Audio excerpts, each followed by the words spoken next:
Hi hello नमस्ते। आज आम बर्तमान देखा जे शिक्षक बदली जो आप्लिकेसन अप्लाई करते आपण मैंने तार वेरिफिकेशन आपण मानक डकरा आसीगला। ओके, ब्लॉक तरफ आपण मैंने कौन ने डॉक्यूमेंट एवं क्यों क्यों जिले में ताहा समाप्त हो जाइए एवं रिजेक्ट कौन पाई होउची। आसंतु आम ये भिडियोटे ये विषय आलोचना करवा। प्रथमे आपण मैंने समस्ते ओसेपा तरफ ही जाकि आप कौन करते ना आप्लिकेसन टी को अप्लाई करथिले। तो जेतेबेले आपण अप्लाई करथिले सेतेबेले आपण विभिन्न कैटेगरी देइथिले। तो आपणकर जहाँ भी थिला कौन रही म्यूचुअल ट्रांसफर हो कि स्पाउस केस हो किंबा आपणकर जदि 5 वर्ष रिटायरमेंट रिटायर करने अच्छी तेबे ता मध्य आपण माने देइथिले। वर्तमान गोटे खबर आसी पहुँचुची जे गंजाम जिलार ब्लॉक रे जो शिक्षक माने बदली पाई एप्लिकेशन अप्लाई करथिले, दरखास्त देइथिले, सेमानंकर वर्तमान वेरिफिकेशन टी आरंभ हो सारिलानी एवं एक विशेष सूत्र जना पड़ी जे केतेक शिक्षक मानंकर जो बदली दरखास्त रही ताहा मध्य रिजेक्ट कर दिया जाइछि। रिजेक्टर विभिन्न प्रकार कारण रही। जदि आम देखा तेबे गोटे केस आम कहवा म्यूचुअल ट्रांसफर। आम जदि वर्तमान आलोचना करवा म्यूचुअल ट्रांसफर विषय रे तेबे म्यूचुअल ट्रांसफर रे कौन रही कौन है असुविधा जे तांकर से application T reject होइथिला।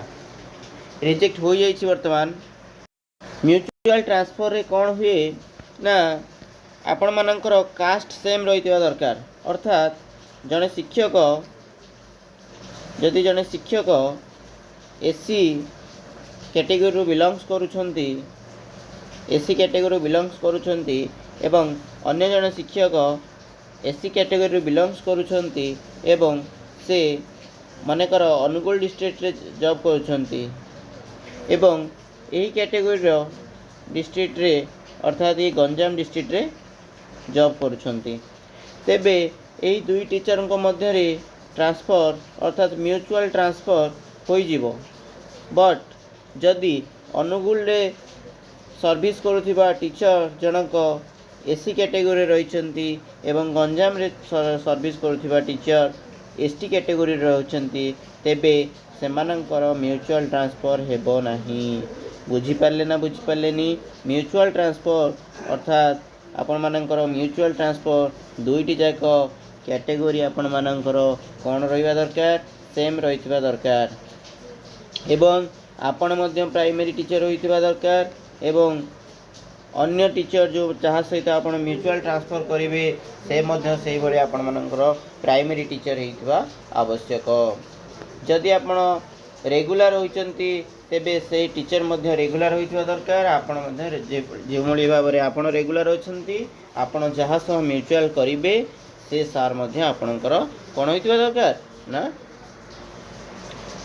Regular job होइतबा दरकार तांकर मध्य।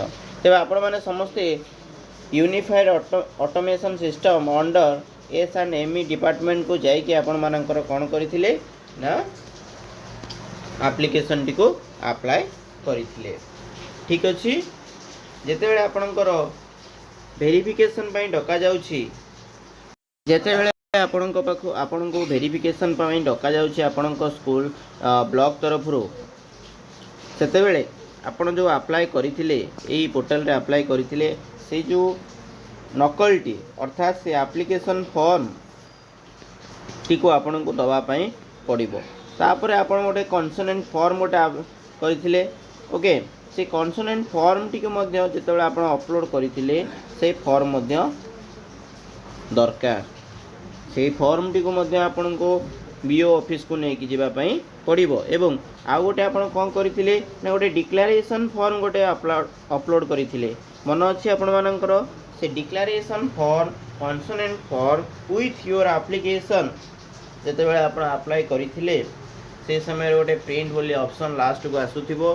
से जो प्रिंट ऑप्शन रे आपण माने प्रिंट करिकी 2-3 पेज रो आपनकर से एप्लिकेशन फॉर्म टी ताको मध्य आपण को नवा पई पड़िबो।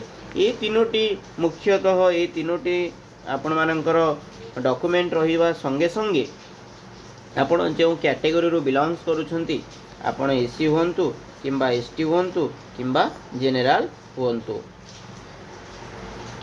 ଜେନେରାଲରେ ଆପଣମାନଙ୍କର ଆବଶ୍ୟକ ନାହିଁ।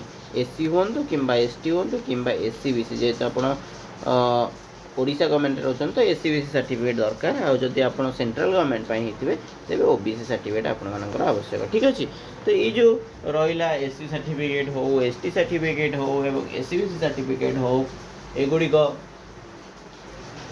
ବହୁତ ପୁରୁଣା ହେଇଥିବା ଦରକାର ନାହିଁ। ବର୍ତ୍ତମାନର ଆପଣଙ୍କର ରିସେଣ୍ଟଲି ଦରକାର ଏବଂ ଯାହାକି ତହସିଲ ଅଫିସରୁ ତାକୁ ଅନୁମୋଦନ ମିଳିଥିବା ଆବଶ୍ୟକ।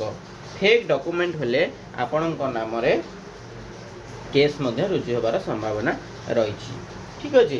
ଆପଣମାନେ ଯେତେବେଳେ ଆପ୍ଲାଏ କରିଥିଲେ ଆପଣଙ୍କ ସୋସିଆଲ କ୍ୟାଟେଗୋରୀ ଆପଣ ଯାହା ବି ଦେଇଥିଲେ ସେଇ ଡକୁମେଣ୍ଟଟି ଆପଣଙ୍କୁ ନେବା ପାଇଁ ପଡ଼ିବ।